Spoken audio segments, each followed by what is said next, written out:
So, part three of what led me to Islam or my journey to Islam, which this would be more like a journey. So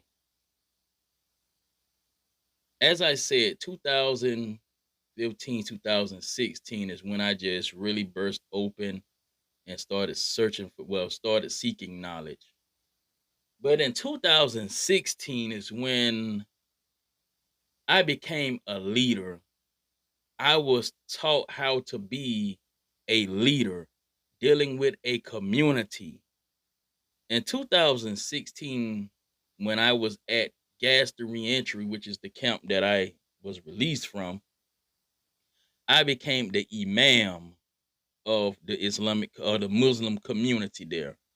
And for those of you who are non-Muslim who don't know what an imam is a religious leader, basically like a in some way a pastor of a church.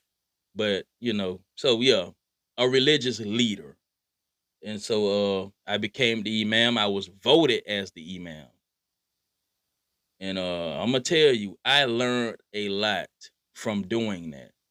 I was the imam all the way up until I was released. Um, I learned a lot. I learned how to lead a community. I learned how to stand up for my community when it was time for me to stand up.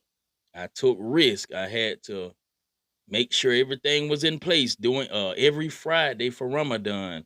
I mean, not for Ramadan. Excuse me. I had to make sure everything was in place every Friday for Juma. Uh, I had to make sure everything was in place every Wednesday. No, Thursday for Talim studies. Uh, had to make sure we had a sponsor, someone to come out and, teach and, speak for us, speak to us and, teach and stuff like that.